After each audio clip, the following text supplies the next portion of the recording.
હિમાંશી દેસાઈ, સરસ્વતી શૌર્ય ન્યૂઝમાં આપનું હાર્દિક સ્વાગત છે।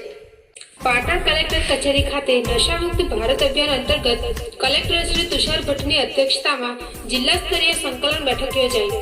નશામુક્ત ભારત અભિયાનને વધુ અસરકારક રીતે અમલમાં મૂકવાના ઉદ્દેશ્ય સાથે આજ રોજ પાટણ કલેક્ટર કચેરી ખાતે જિલ્લા કલેક્ટર શ્રી તુષાર ભટ્ટની અધ્યક્ષતામાં જિલ્લા સંકલન સમિતિની બેઠક યોજાઈ હતી।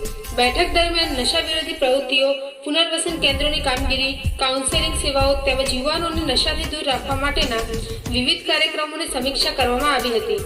સાથે જ નશા સંબંધિત ફરિયાદો માટેના હેલ્પલાઇન નંબર અને તેની અસરકારક અમલવારી અંગે ચર્ચા કરવામાં આવી હતી। અંતમાં કલેક્ટરશ્રીએ તમામ વિભાગોને પરસ્પર સંકલન સાથે કાર્ય કરી નશામુક્ત ભારત અભિયાનને જન આંદોલન બનાવવાની સૂચના આપી હતી। તેમજ છેલ્લા 10 વર્ષથી નરેશભાઈ પટેલ દ્વારા વ્યસન મુક્તિ માટે અભિયાન ચલાવવામાં આવી રહ્યું હોય કલેક્ટર શ્રી તુષાર ભટ્ટના હસ્તે પ્રમાણપત્ર આપી સન્માન કરવામાં આવ્યું હતું।